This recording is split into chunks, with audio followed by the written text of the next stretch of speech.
On behalf of the entire class of 2014, I would first like to welcome everyone and to thank you all for being here to celebrate with us on this special day. Thank you to our interim superintendent, Mr. Michaud, our incoming superintendent, Mr. Dolliff, members of the school committee, our principal, Mr. Hall, assistant principal, Mr. Otto, our senior class advisors, Mrs. Highland and Mrs. Houston, the rest of the faculty and staff at YHS, and of course, our friends and family. Your constant support throughout this journey has helped us reach this point today, and we can't thank you enough. Exactly 221 days ago, I stood up in front of my class in the auditorium to run for senior class president. I know it was exactly 221 days because I mentioned this in my speech. I remember thinking that 221 days seemed like a long time, and yet not long enough for all of the decisions and tasks we were facing as we started our senior year. Yet here we are, 221 days later, dressed in our wonderfully flattering caps and gowns, about to graduate and embark on new journeys. 221 days. Days marked by Spirit Week to plan, prom to attend, plays to put on, state championships to win, deadlines to meet, and decisions to make. 221 days that have lasted forever, and yet are ending too soon. Even though we are all leaving here to start a new phase of our lives and go our separate ways, today we are one. One town, one class, one community. And to borrow a phrase from Maine poet Richard Blanco, we have our one today. It is our one day of graduation. Our one today to relish where we have come from and where we are going. A unique chance to stand right on the threshold of goodbye and hello. That's a pretty important one today. Richard Blanco delivered his beautiful poem One Today at the 2013 presidential inauguration, and I think it applies to us today in its images of home and school, hope and togetherness, and dreaming. I'd like to share two stanzas of the poem with you. My face, your face, millions of faces in morning's mirrors, each one yawning to life, crescendoing into our day. Pencil yellow school buses, the rhythm of traffic lights, fruit stands, apples, limes, and oranges arrayed like rainbows, begging our praise. We head home, through the gloss of rain or weight of snow, or the plum blush of dusk, but always home. Always under one sky, our sky, and always one moon like a silent drum tapping on every rooftop and every window of one country. All of us facing the stars. Hope, a new constellation, waiting for us to map it, waiting for us to name it together. Thank you again, and to my fellow classmates in the class of 2014, congratulations, and let's enjoy our one today.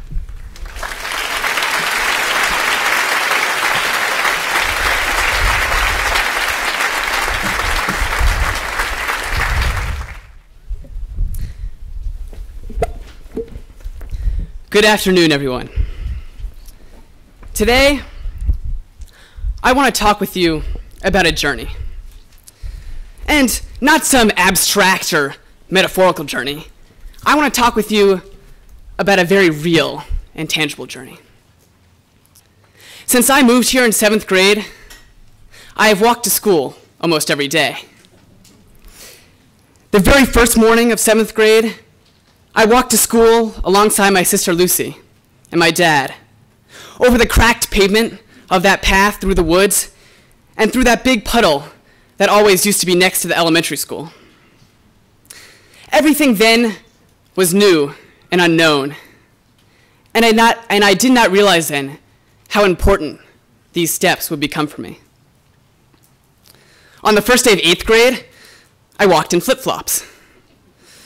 The reason I remember that particular detail is because in Advisor that morning, I realized in horror that not a single other guy, except for me, was wearing flip-flops. Before entering Mr. Warshaw's room, I went to the bathroom and changed into sneakers. I wasn't brave enough to be different. But it is the 814 steps every day to high school that have really left their mark on me. The first morning of freshman year, it was already hot when I opened the front door. This time, unlike before, I walked alone. The already bright morning sun mocked my still sunburnt neck, and the neighbor's sprinklers efficiently watered the road. But I barely noticed any of these things above the nervous thoughts bouncing around in my head. Would we have a test on Lord of the Flies? Had I read it well enough? How could I possibly write a 2-page paper? Would I be able to find my advisor room again? Did I still need to raise my hand to go to the bathroom? These questions consumed me for 814 steps as I walked up the hill to the high school for the first time. I opened the front door with a school map in one hand and a schedule in the other. Eyes down, shoulders hunched, and totally lost in my new world. Now, as graduating seniors, it seems silly that we were nervous then for what lay ahead, for the work and responsibilities and new freedom. After 4 years here, we have become fully enlightened. As our parents can attest, after 4 years, we now know absolutely everything. We have achieved and learned so much that for many of us, when we walk out of this tent today, we will be proudly bestowed with the title freshman. So let's not kid ourselves. We have just as much to learn now as we did the first time we walked into this building. It's just a different kind of knowledge. That is my first hope for this class, that we will always know that we still don't know, that we are still naive and still learning. Over the 4 years of high school, my path to school did not change, but my thoughts did.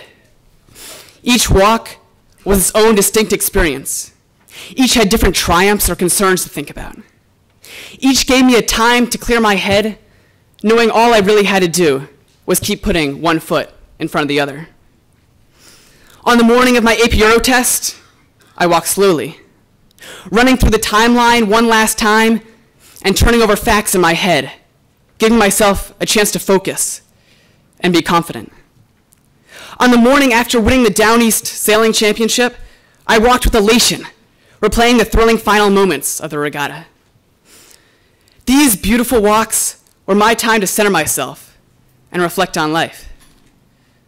But before I get to the scent of roses and the puffy white clouds, I must acknowledge the realities of living 3,000 miles north of the equator.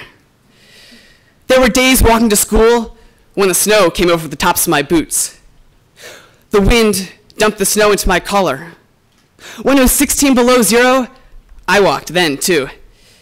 And maybe this sounds like a worse nightmare, but it wasn't for me.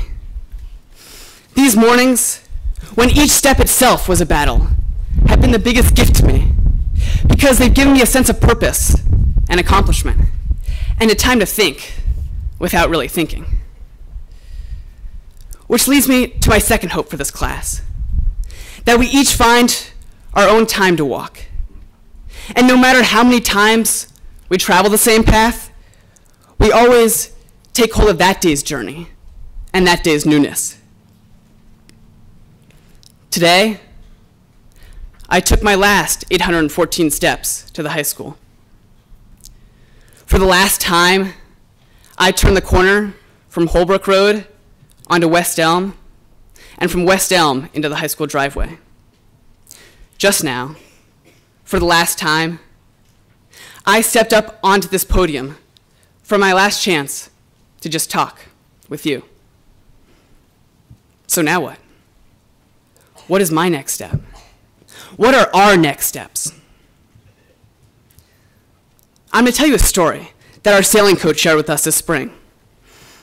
It was about a college basketball coach who led his team all the way to the national championship game, only to lose.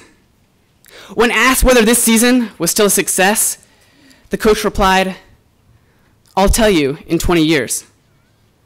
What mattered to this coach was not the results of a season, but the results of a lifetime. What mattered was who his players became in the world over the next 20 years. I cannot tell you right now whether this class is a success. There's no equation that I can plug numbers into to get an answer, nor will there ever be. For 4 years, we have stepped together. We have danced together and run together, and we have marched together in time. Remember the moments that have made this class what it is. But most of all, pick up your foot and step somewhere from here. Go explore something, invent something, write something, do something. And as you take your next step, know that there are always things you don't know, and let that lead you on your walk to discovery. Whether our destination be a brick building, or a white tent, or a piece of paper, there is only one instant when we finally reach it. The rest of our lives are spent walking forward. So while you walk out of this tent, and out of this school, and out of this community, take the time to look around, settle on a direction, and enjoy each step, because you'll never have another one quite like it. Thank you.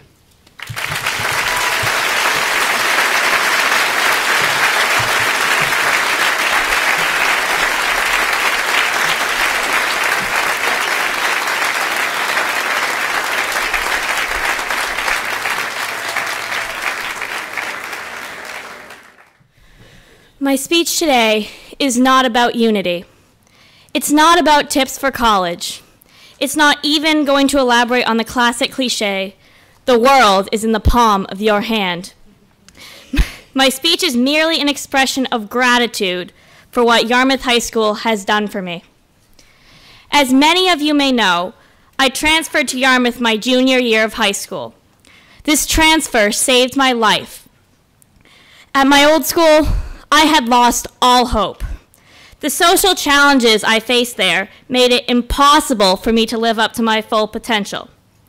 I was afraid to go to class and often resorted to skipping class for fear of the soft but audible taunts and spitballs directed my way.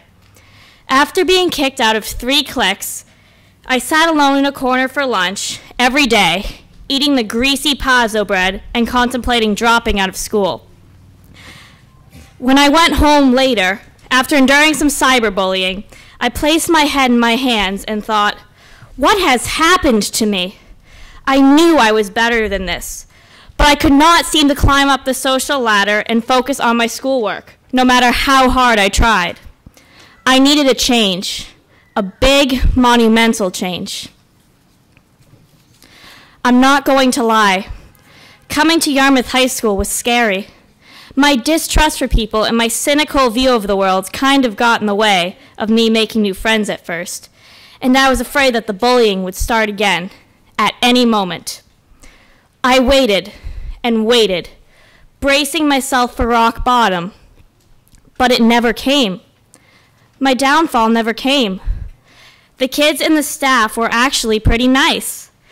The students were very academically and community-oriented and didn't seem to think about belittling their peers in general, let alone me. They were too busy to even think about it, to be completely honest. By the end of my junior year, I was amazed. Not only was no one harassing me, bullying me, undermining me, but I discovered that I had also become one of those kids. I too was academically and community-oriented, and my cynical lens of the world had almost disintegrated. Because of Yarmouth High School, I too was able to become part of the classroom, and I started trusting that people wouldn't gossip or throw spitballs. Because of Yarmouth, I was able to work in a group of intelligent kids who didn't make me do all the work. Because of this community, I was able to find a niche in a group of friends to sit with at lunch. Because of this school, I too became focused like the rest of my fellow classmates. Yarmouth High School has transformed me. The students and staff here were willing to give me a second chance without judgment and without second thoughts. The students and staff genuinely wanted me to succeed and achieve my goals. Because of this, I went from a borderline dropout to a college-bound student who wants to study veterinary medicine. I would like to thank Mr. Hall, Mr. Otto, the teachers and staff, the class of 2014, and all the other students who have shown me kindness and accepted me. Because of all of you, I am ready to take on the challenges of life after high school without fear and distrust. Because of you all, I am ready to face life's new adventures with joy and delightful anticipation. I couldn't have made it this far without all of you. Thank you.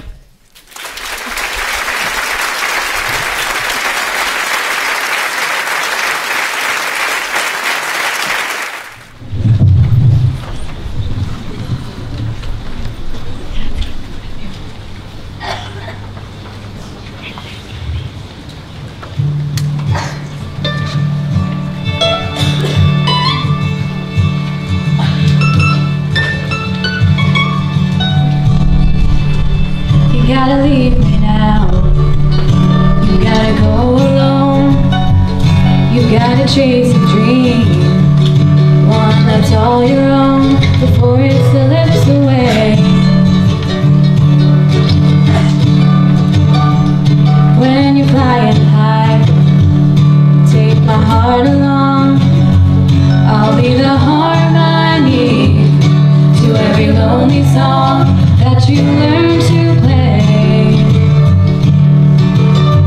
When you're soaring through the air, I'll be your solid ground. Take every chance you dare, I'll still be there when you come back down. When you come back down.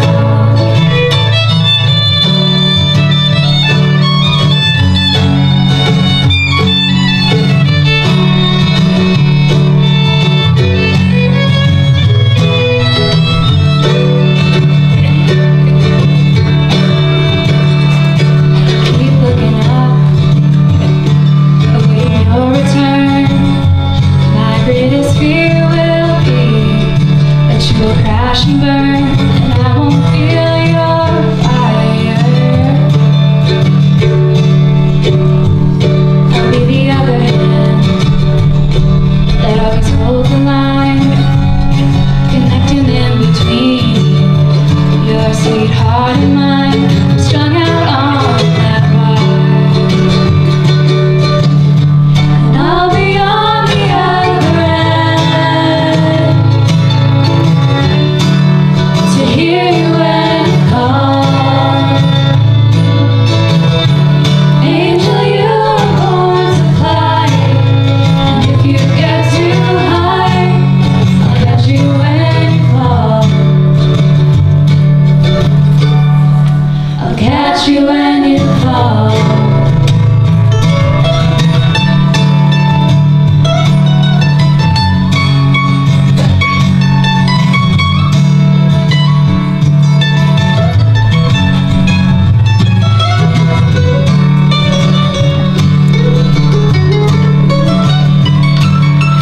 Memories, the sunshine, every new day brings. I know the sky is calling. Angel, let me help you with your wings. And when you're soaring through the air,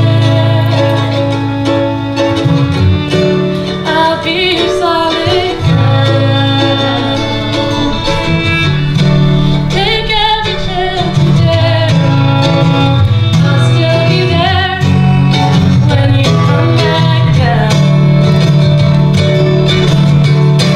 Take every chance you dare, I'll still be there when you come back down. When you come back down.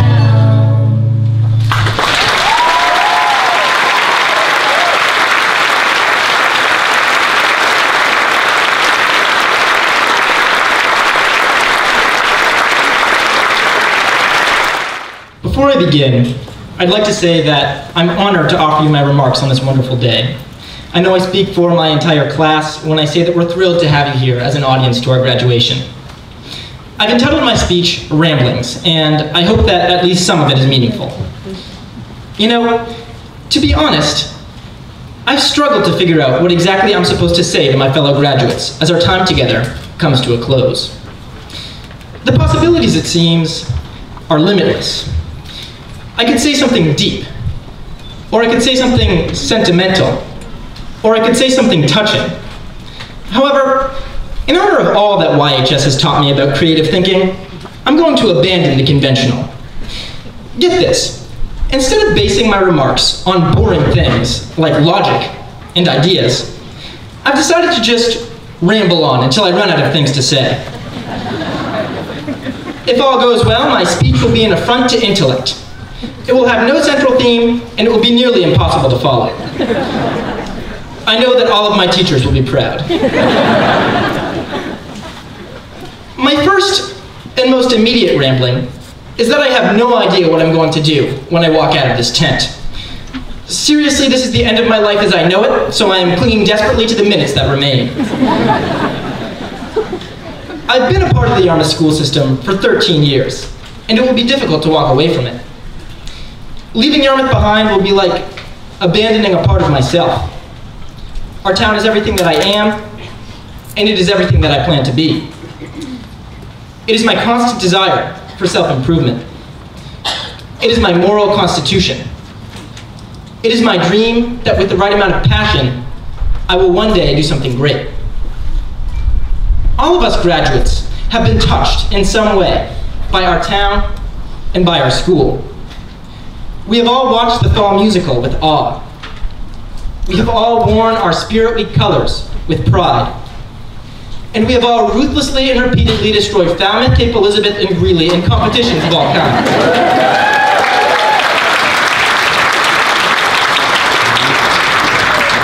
Yes, make no mistake about it, Yarmouth lives within all of us. I hope that today we collect our diplomas and venture into the world with pride and gratitude for our town. My second rambling involves a story about shoes. I urge you to please turn your minds off and avoid trying to connect anything I say now to anything I just said. I can assure you that the dots just don't connect, so it's not worth the struggle. In the winter of my freshman year, I hit the classic freshman identity crisis. I felt utterly lost in my own adolescence, so to compensate for my insecurity, I convinced my parents to buy me a pair of blue and red shoes. I wore my new shoes all winter. They solved none of my identity issues. And by the summer, they had lost their gleam. In fact, to prove that I no longer needed them, I wore them on a mission trip to Honduras that June. One afternoon, after I had finished my work, a 10-year-old boy named Alfredo approached me. I didn't know him all that well, but I could see that he was skinny, his clothes were dirty, and he was barefoot. As I stood before him, Alfredo looked from my feet to my eyes and back to my feet again. Without shame or embarrassment, he asked me point blank if he could have my shoes. Seeing his desperation and understanding his situation, I didn't even hesitate before telling him that he could take them when I left the village.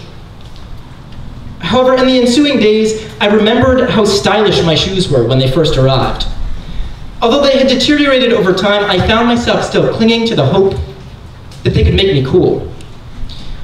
I convinced another member of my group to give Alfredo a pair of shoes, so that when I left the village, mine remained laced to my feet. Today I know that the measure of our happiness is often the extent to which we improve other people's lives. The selfishness that overcame me on my mission trip is one of my biggest regrets. However, it has taught me that in the face of our world's material distractions, we must never value anything more than we value any person.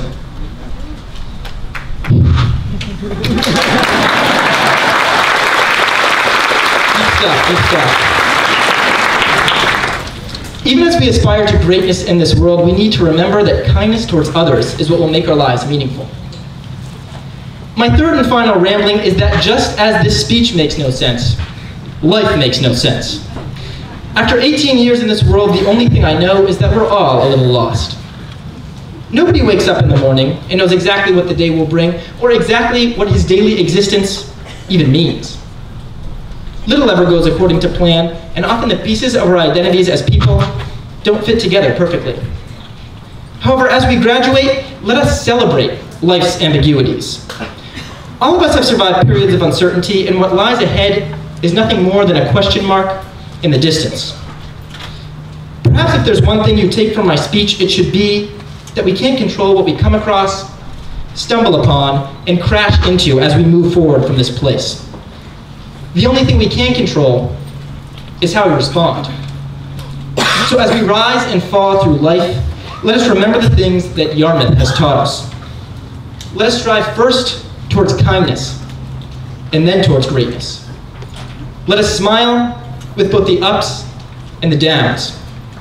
And most of all, let us take pride in the fact that we are the Yarmouth High School class of 2014. Thank you very much.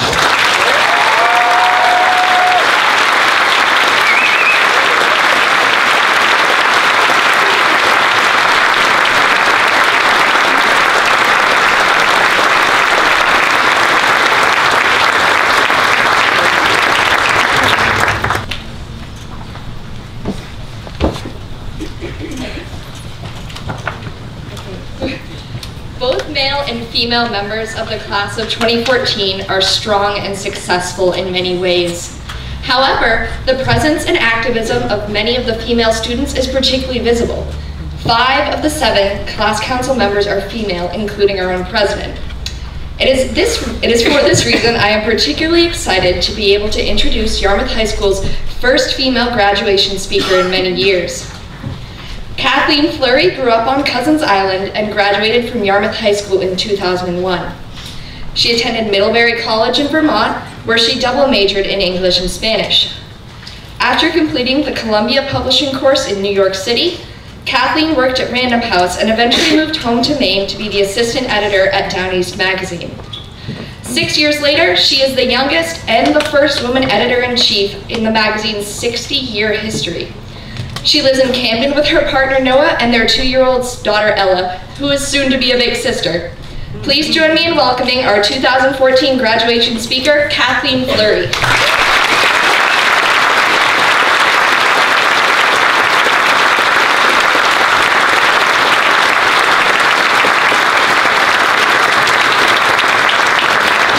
really hot, so I'm going to get some water. Thank you for that lovely introduction. And first off, congratulations to all the graduates and to all the parents and teachers and friends and family on this really special occasion. I am truly so honored to have been asked to speak here. I was a little horrified when I did the math and discovered it had been 13 years. Is that right, Mrs. Hutchinson? Okay. And you guys were about 5 when I graduated, which is just crazy.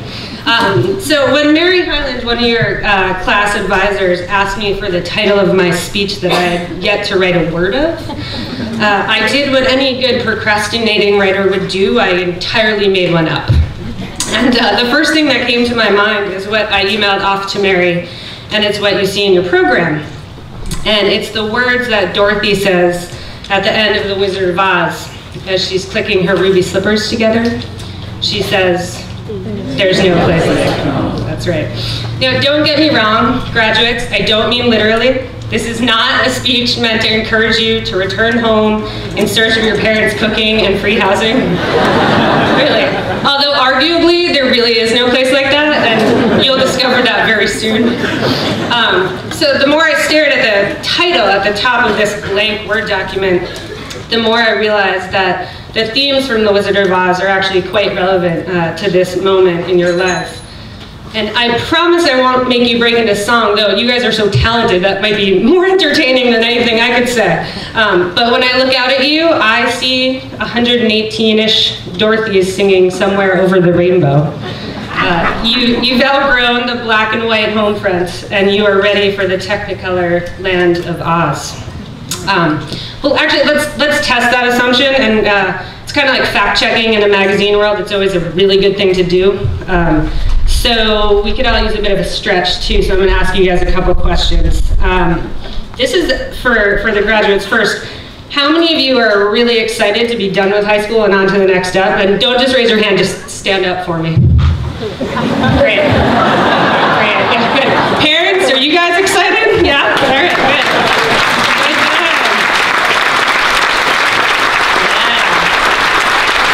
Yeah. All right, you guys can sit down for a minute. So now this is a question for just the graduates. How many of you have plans to leave the state of Maine, whether for college or other pursuits? Stand up again. Wow. Solid majority of you. Great. Okay, you can sit for a minute, hopefully. So now this is actually a question is to everyone in the tent. Stand up if you believe that the life of your dreams is possible in Maine. It's hard. Take your time. All right. Wow, look at that. Cool.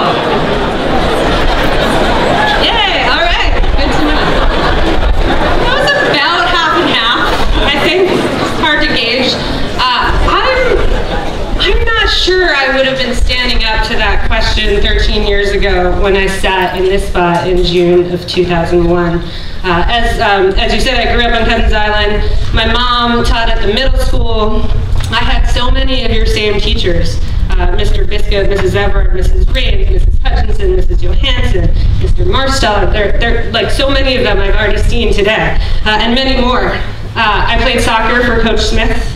I skied for Mr. Morse. I played tennis for Mrs. Harridan, who I saw somewhere around here. I worked at the Clam Fest booth and marched in the parades for like 10 years. And I could not wait to get the heck out of here. I did. I had really big dreams and I knew they were going to come true when I left Yarmouth. So I went to school at Middlebury in Vermont, and while studying there I had these grand adventures in Spain and Ireland and Greece and Mexico. I became fluent in Spanish. I no longer am. One downside to Maine. I read hundreds, if not thousands, of novels and poems and essays and smart people writing smart things. And at the end of it all, they gave me a diploma, like the one you guys are about to get, and like the one that the wizard gives the scarecrow in The Wizard of Oz. After school, I went to New York pursuing my dreams to work in publishing. I got a great job, had a tiny apartment, which I could almost afford on my publishing salary. Thanks, Mom and Dad. And while I was there, I fell in love with a boy. And I was convinced he was the one, right? And the night before we were flying to Ireland with my entire family, he decided that I was not the one. Yeah, ouch. Yeah. So,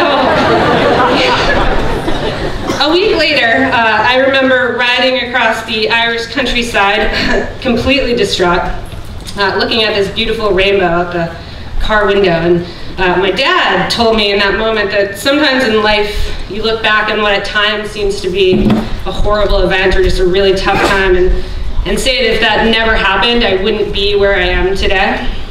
And kind of like the Tin Man, I knew then that my heart was really strong because it was very painfully breaking there in Ireland. And it turns out my dad was totally right. You heard that correctly, Dad. You were right. Yeah. And so still in a post-breakup haze, I began coming home to Maine on the weekends and saw a job posting on Craigslist while moping on my parents' couch. And remember when I said this speech wasn't about coming back home? I'm a hypocrite, because that's exactly what I did on those summer weekends. And so I applied for the assistant editor job at Down East, and a few months later I got it. I was terrified to move from New York City to Camden, which is a town of about 5,000 people, an hour and a half north of here. I had never actually even been there, or to Acadia or anywhere, before my interview. Shh, don't tell them. And I was 24 and newly single and quite positive that I was going to die an old lonely spinster in Camden. But just like the Cowardly Lion, I apparently had a little courage somewhere inside of me to take that leap of faith 7 years ago, and I'm really glad I did. Not only was it a great move for professional reasons, but I also unexpectedly found a wonderful life partner, and we have a beautiful daughter and another one on the way. But like Dorothy, from the minute I left Yarmouth, I began to understand what it meant to actually be from here. And I discovered who I was through all these experiences I had. And what I realized is that Maine and my Maine heritage was a huge part of myself. And this sounds really corny, but my cells feel at home here. Is there something to that, Mrs. Rains? I don't remember that, but I'm hoping. Sometimes when people ask me why I moved from Manhattan to Mid-Coast Maine at such a young age, I give the example of living under windmills to kind of explain how I felt. There's some research out there that suggests that living too close to windmills can cause anxiety, sleep, and health disorders because the pace of the blades is slightly faster than the human heart rate. And that's kind of how I felt outside of Maine. My cells, my body, my soul just didn't feel at home. And when I moved back, I knew I'd found the place I was supposed to be at the time I was supposed to be there. So last October, I became editor-in-chief of Down East magazine. And that's honestly what I wanted to be when I grew up. Here's a tip. You grow up a lot faster than you think you will. So I'm 31 years old and I have my dream job. That's great, right? Right? Yes, right? But do you know what getting my dream job at 31 has taught me? Don't think that the ultimate goal in life is finding your dream job, because you might find it really soon. Rather, I challenge you to think instead it is and should always be your job to dream. And remember what Dorothy sings, the dreams that you dare to dream really do come true. And I think she's right. One of my dreams now is to use my role at Down East magazine to make Maine a better place. I believe that telling stories has the power to do that. And I also believe that each and every one of you sitting here has the power to change Maine for the better. And I'll be honest, Maine needs all of your hearts, your brains, and your courage if we're to solve some of the major problems that we're facing together. Lest you fear I'm standing up here trying to convince every single one of you to stay or return home, I'm not. Many of you will change the world from far corners of it. But to you, I ask that you celebrate your heritage. Let being a Mainer help define you and guide you towards making the choices that reflect the values you've learned here. And I am asking a portion of today's graduating class to come back and to listen to that magnetic pull that I know some of you will feel. And to those of you staying here in Maine, there is a whole wide and diverse state to explore with many corners you haven't seen. I'm still discovering many myself, and if you ever need tips, I know a really great magazine that's Salman Rushdie once said, at its heart, The Wizard of Oz is a movie about the tension between the human dream of leaving and the countervailing dream of roots. You will all experience that tension in the next few days, months, and years. And all of you will follow a different yellow brick road. But wherever you end up, you are incredibly lucky to have had a chance to call Yarmouth, Maine home. You have been educated in one of the best schools in the country. You've had the most amazing teachers. Your natural surroundings are beautiful. Your community deeply, deeply cares about your well-being. I can say there are not all that many places in the world that possess as strong a sense of community as this place. So remember where you came from. If I ever go looking for my heart's desire again, says Dorothy, I won't look any further than my own backyard, because if it isn't there, I've never really lost it to begin with. Now again, I do not recommend staying in your backyard, but it's a metaphor, right, Mrs. Johansson? Everything you need in your adventures ahead is actually already within you. But it does take plenty of new challenges and new experiences for you to unearth and to cultivate your innate capabilities. And there will be challenges, breakups, school and work failures, wicked witches or flying monkeys. But they will all teach you something about yourself, so pay attention. And remember, there really is no place like home, especially if you happen to be from here. So as you turn your tassels today, each of you will begin a journey to creating a new home of your own making. But whether that new home is here in Yarmouth or halfway across the world, this home you've had here and shared with all these people gathered under this tent will always remain a part of you. Draw on that inner strength. Cultivate the values you've learned here wherever you land, and use those values to make a beautiful, technicolor, over the rainbow life of your dreams.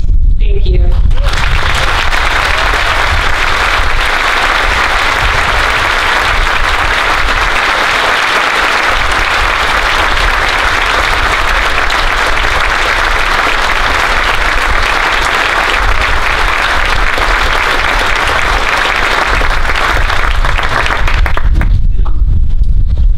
So Kathleen, thank you very much for being our speaker today. That was great. I knew you were going to do that. And it helped me to plan my remarks as being considerably briefer, that along with the weather forecast. So we'll get right to the point. But I do want to say good afternoon and have a few remarks for the graduates. Good afternoon to parents and grandparents, great-grandparents, families, friends, the Yarmouth School District staff, and especially to the members of the class of 2014. Graduation is a time to recognize the accomplishments of our graduates, as well as those who've helped the graduates to get where they are today. In what I've established as kind of my own personal tradition, I'd like to ask the graduates to acknowledge their parents. If we could have all the parents of the graduates please stand up or wave, and please stay standing and try to find your parents or your graduate and make eye contact with you. So parents can stand up.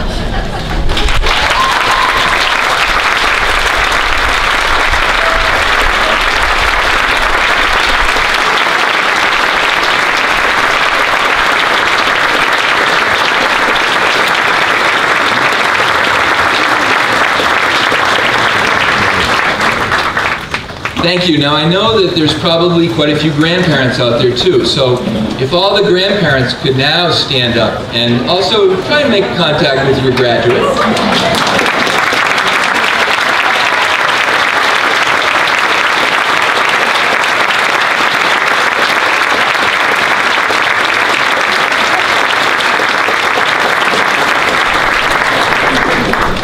And I suspect that maybe there's some great-grandparents out there. Are there? If so, if you could stand up or raise your hand, that would be great. Any great-grandparents? All right.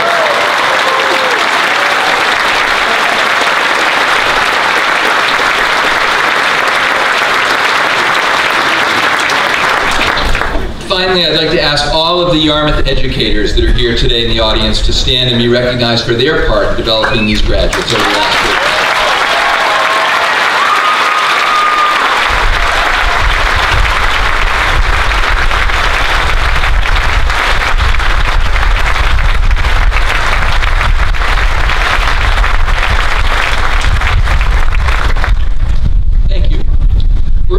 In the graduation ceremony, where following my remarks, you'll receive your diplomas and officially move on to the next phase of your life. After hearing all the students practice their wonderful speeches earlier in the week, and knowing after meeting with Kathleen that her message was bound to be strong and inspiring, and seeing the forecast for a warm sunny day, and this is when it's true confessions, I usually don't finish these things until the day before. I decided in the end that I was going to make my remarks brief so we can get to those diplomas. And I want to focus on Maya Angelou. She died just a little over a week ago at the age of 86. At her funeral yesterday, Bill Clinton, Oprah Winfrey, and Michelle Obama spoke about how she inspired them. She was a celebrated poet, a memoirist, a novelist, an educator, a dramatist, a producer, an actress, historian, filmmaker, and civil rights activist. She lived for a time in Egypt and Ghana, and during her time abroad she learned to speak French, Spanish, Italian, Arabic, and the West African language Fanti. She had a gift for writing that has touched people all over the world. Sometimes the words of others can really speak more clearly than your own words. And so what I've decided to do is just to read a poem that she wrote called I've Learned, because she kind of captured what I wanted to say to the graduates. I've Learned by Maya Angelou. I've learned that no matter what happens or how bad it seems today, life does go on and it will be better tomorrow. I've learned that you can tell a lot about a person by the way she handles these three things: a rainy day, lost luggage, and tangled Christmas tree lights.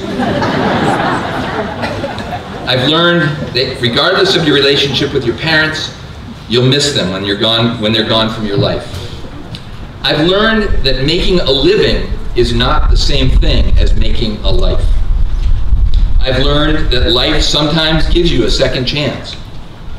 I've learned that you shouldn't go through life with a catcher's mitt on both hands. You need to be able to throw something back. I've learned that whenever I decide something with an open heart, I usually make the right decision. I've learned that even when I have pains, I don't have to be one. I've learned that every day you should reach out and touch someone. People love a warm hug or just a friendly pat on the back. I've learned that I still have a lot to learn. And I've learned that people will forget what you said, they will forget what you did, but they will never forget how you made them feel. Thank you very much.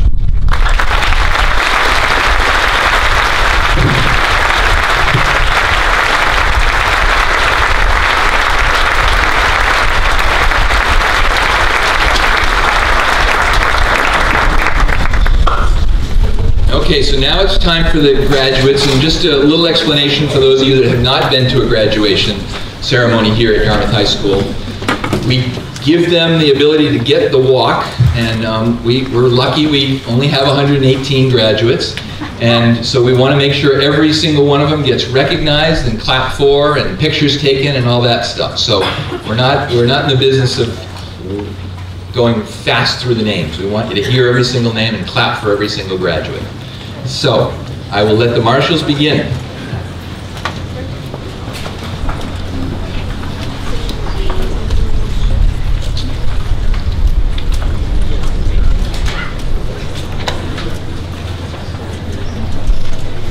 And I will tell you one other thing too, is that you'll notice that a whole bunch of the faculty just got up and they're standing sort of in their place, waiting to see where they're going to go. And that's because our tradition is that our advisors are the ones that give out the diplomas.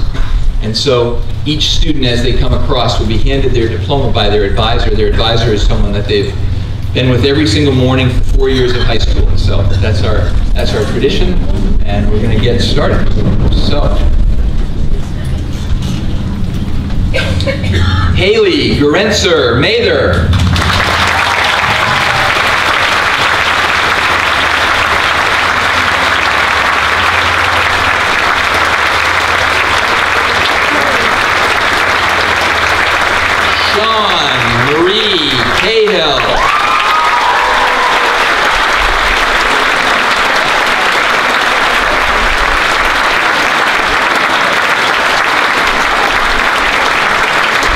Sarah Renee Neal Overink.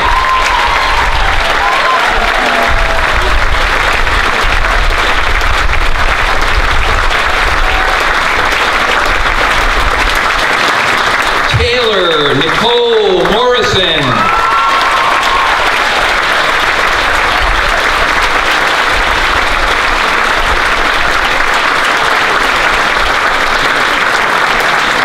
Brianna Jelly Weber.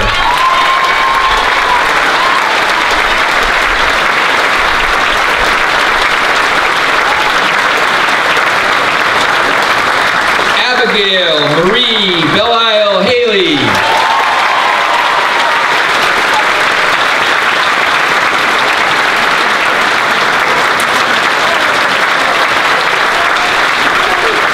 Amelia Elizabeth French.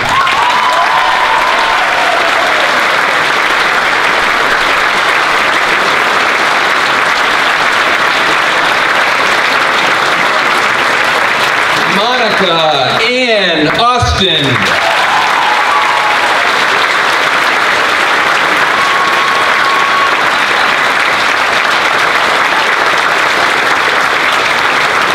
Anna Elizabeth McDermott.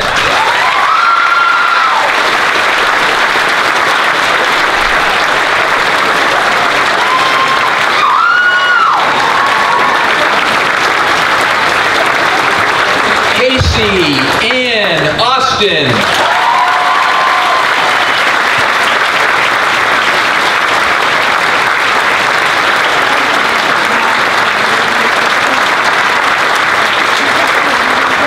Hannah Lori Manderson Peters.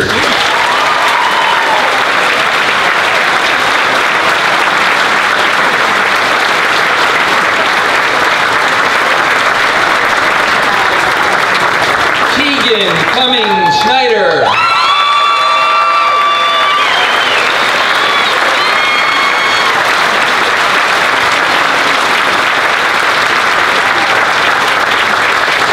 Alexandra Taylor Finkel.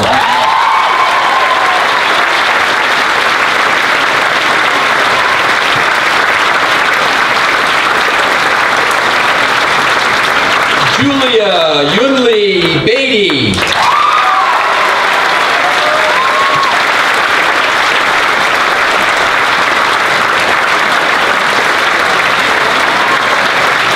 Grace Lowe O'Donnell.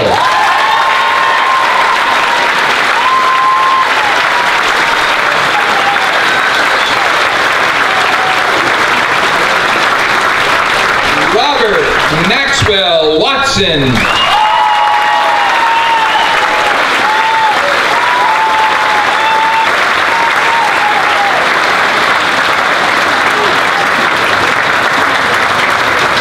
John Gibson Barbera.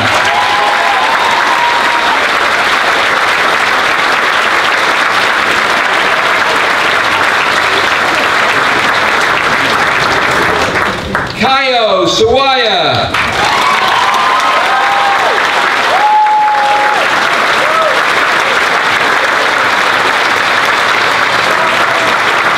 Joseph Philip Irving.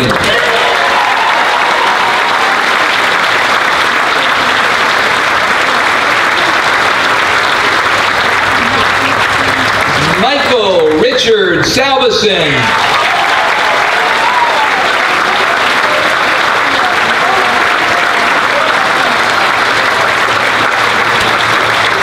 James Shrewsbury Irwin III.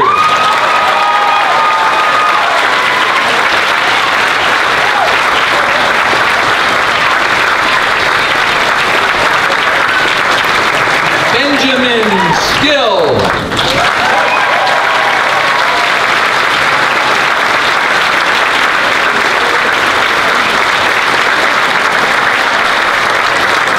Andrew Edmund Kalaji.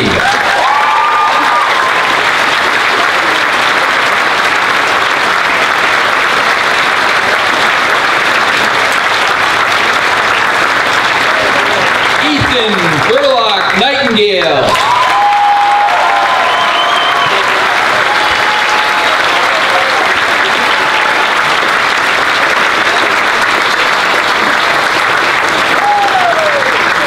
Jackson Elliott Bartlett.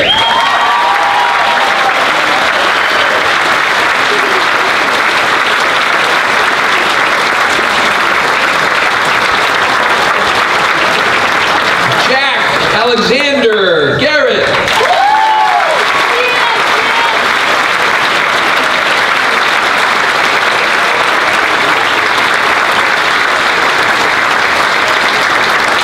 Benjamin Michael Nelson.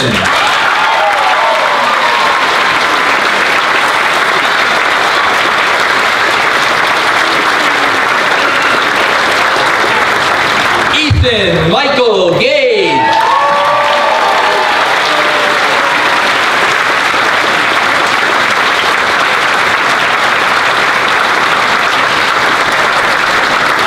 Nathaniel Emerson Shields Auble.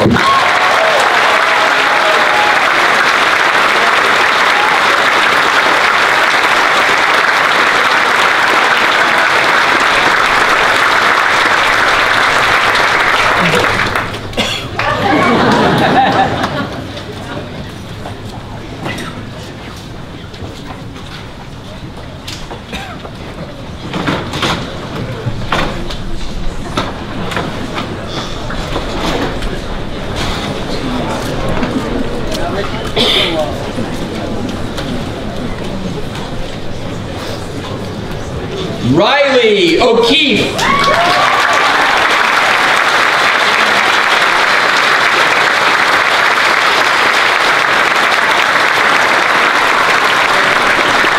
Catherine Rose Champlin.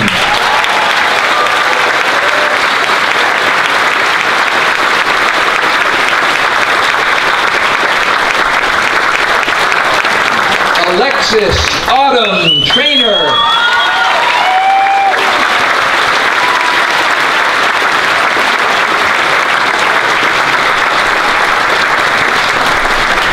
Alexandra Stockton Tripp.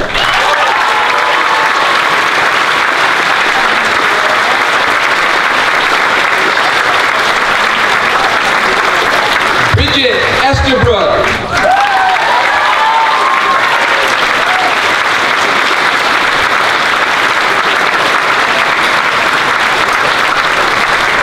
Grace Gavin King.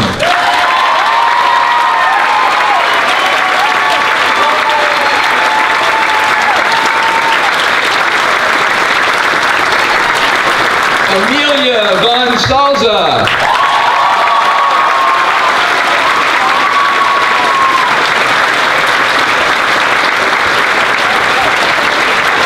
Sophia Tatiana Keeley.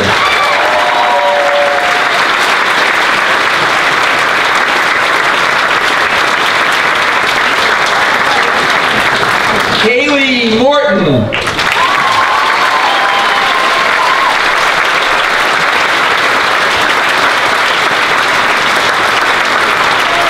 Mackenzie Aileen Pooley.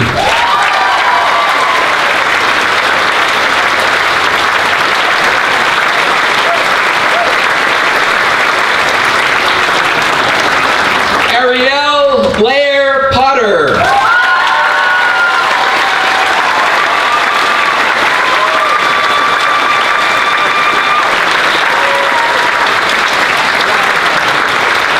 Madeline Hayden Anderson.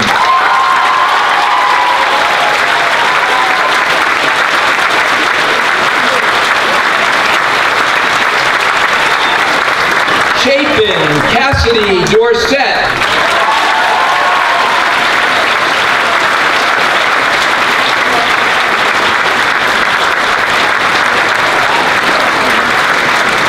Gemma Weldon Shea.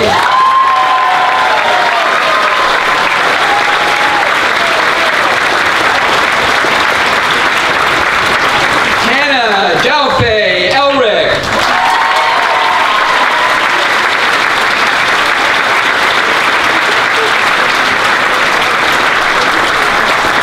Alexander Mate Karoy.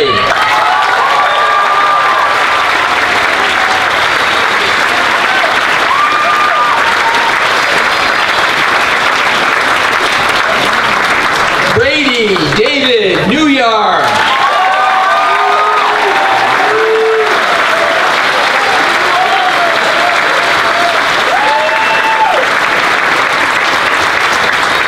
Braden Harkins Becker.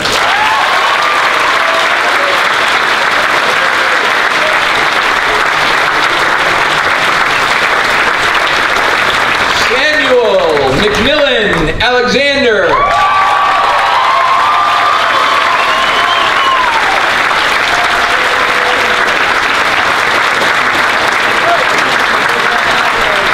Chandler Drew Smith.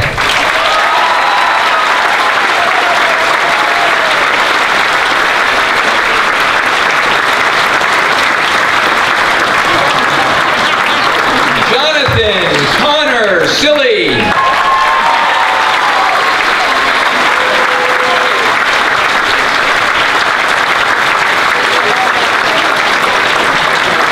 Dale C. Klingensmith.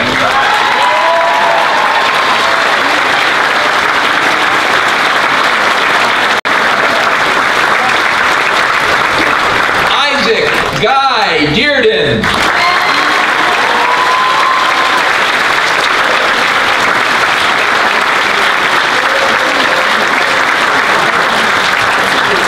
Reese Cushing Eddie.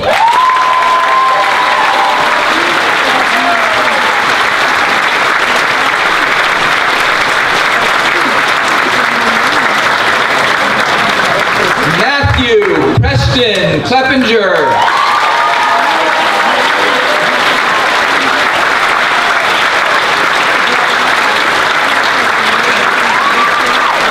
Jasper Alden Houston.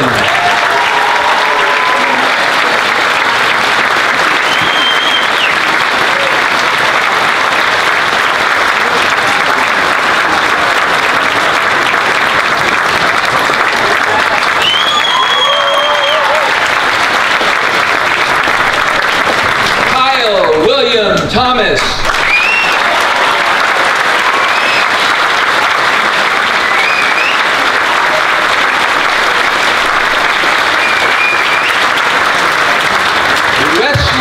William Crawford.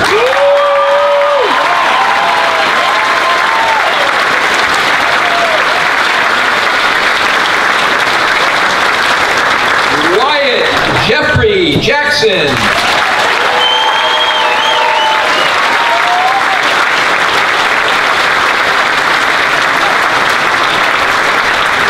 Liam James McKenna Thompson.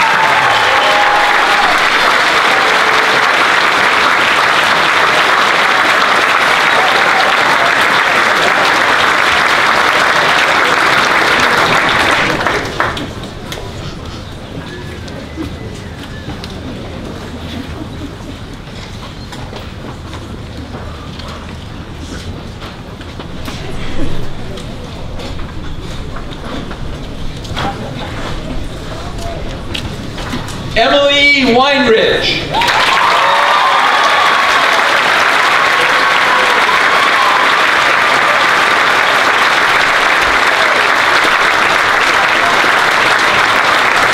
Grace Marie Mallet.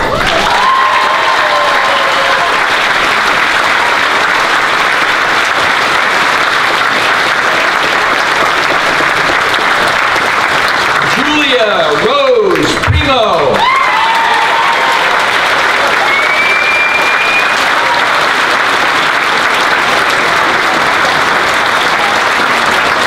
Christina Andrea Borderia.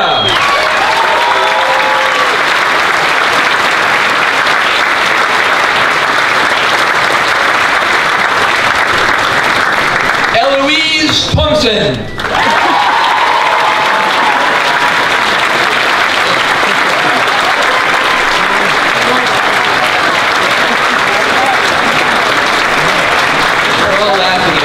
Eloise is one of our Belgian exchange students. We should probably have her come up and tell me how I should pronounce her name. Right? Want to come up? Okay, good. Bianca Graziella Roberts.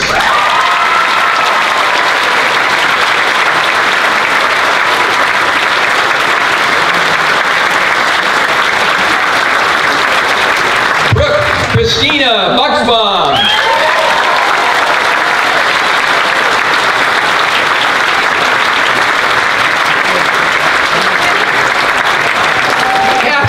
Robinson Reynolds.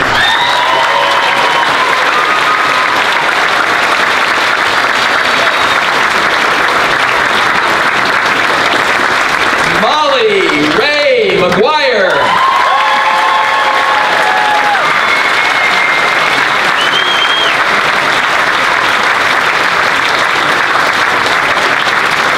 Abigail Caitlin Nielsen.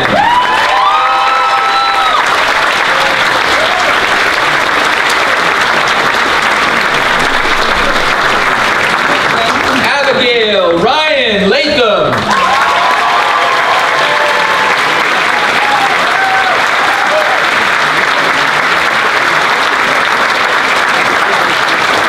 Katrina Ireland Loudley.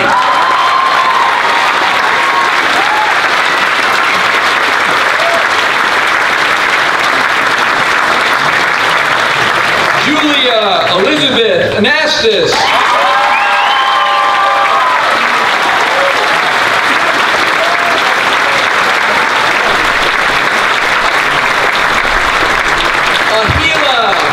Lesnikova.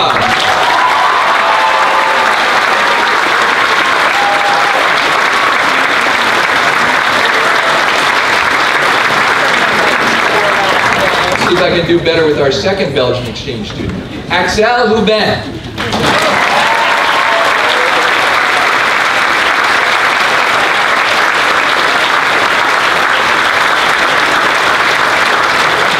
Timothy J. McGonigal.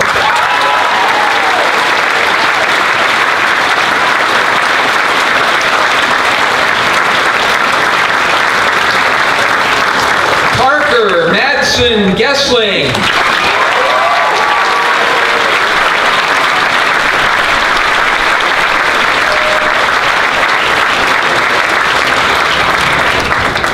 You guys could, this row, if you could keep moving a little bit, just so we get good pictures here.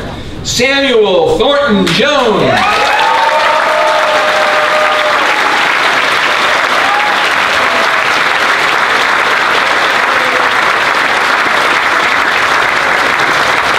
Jack Ziegler Taylor.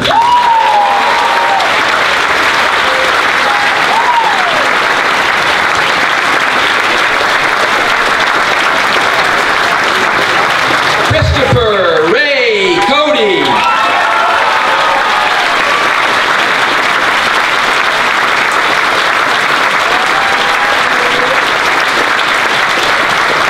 Liam John Mahoney.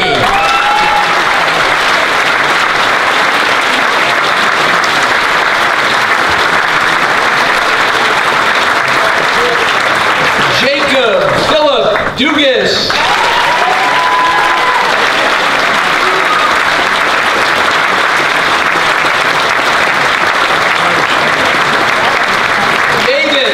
Robert Charette.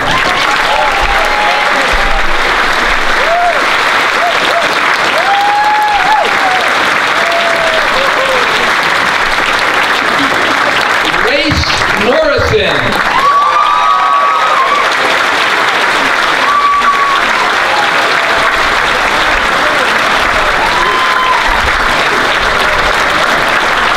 Colin William Kerner.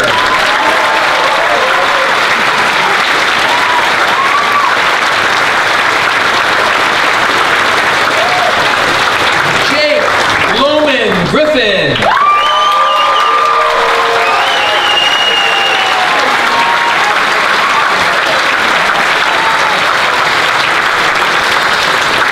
David Lee Murphy.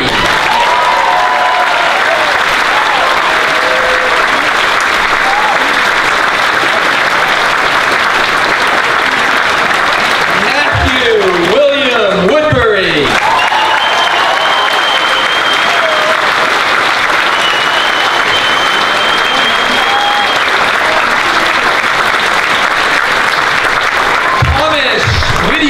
Lord.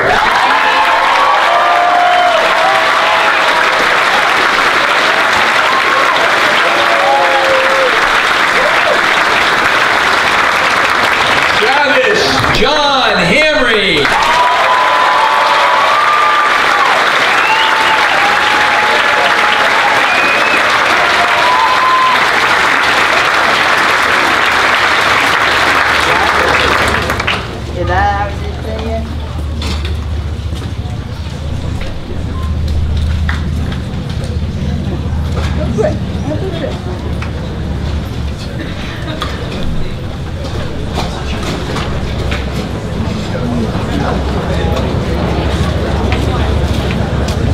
Melissa Nicole Levinson.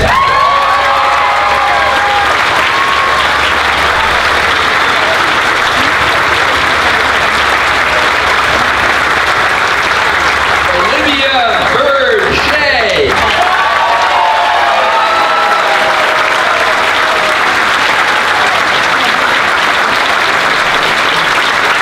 Emma Grace Struck Meyerhopper.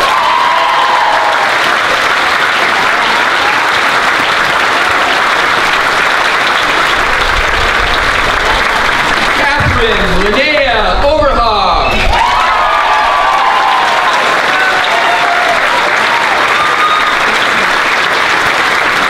Madison Marie Hines.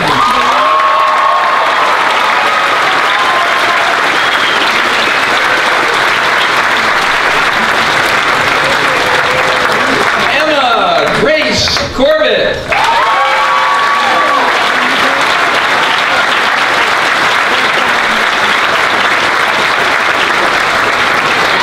Abigail Regan.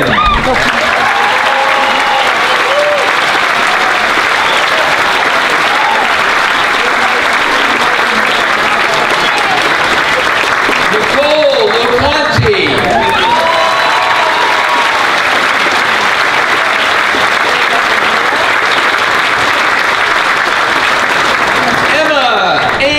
Peterson.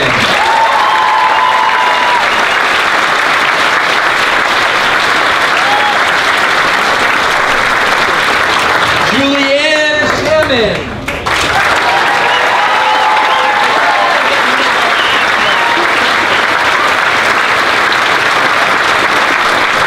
Ravi Shinny.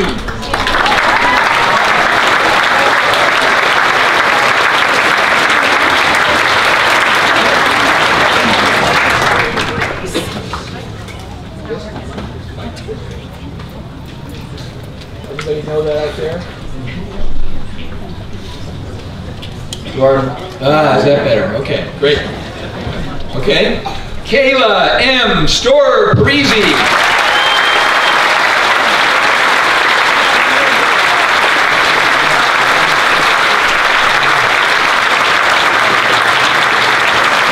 Na-O Sharima.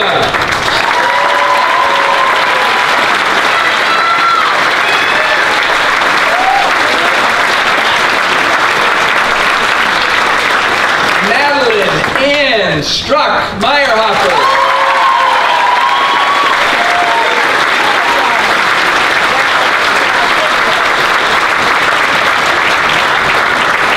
Cassidy Ann Town.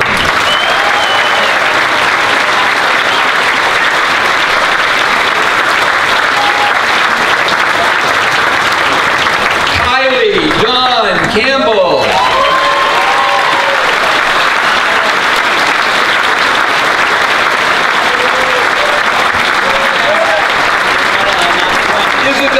Therese Pizarre.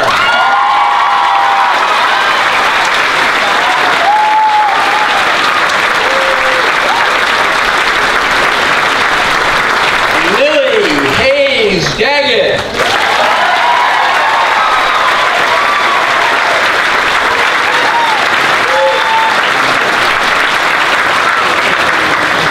Meredith Lockhart McClune.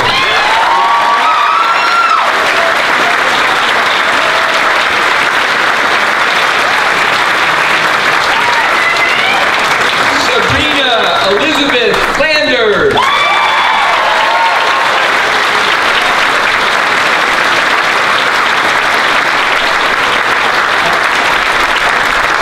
Christopher George McGonigal.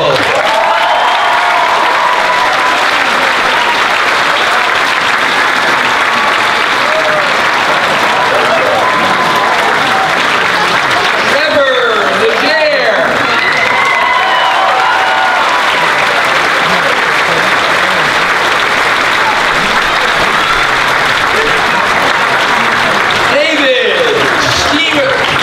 Stephen Clemmer.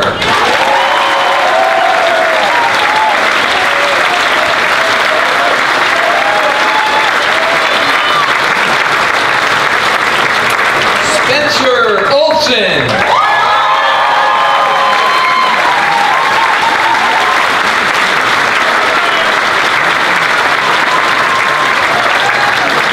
Benjamin Joseph Decker.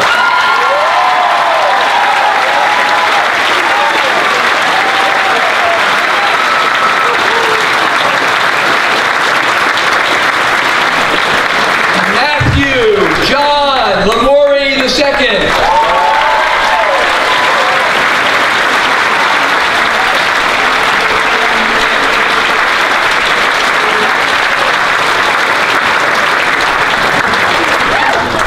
Cameron Michael Kennedy.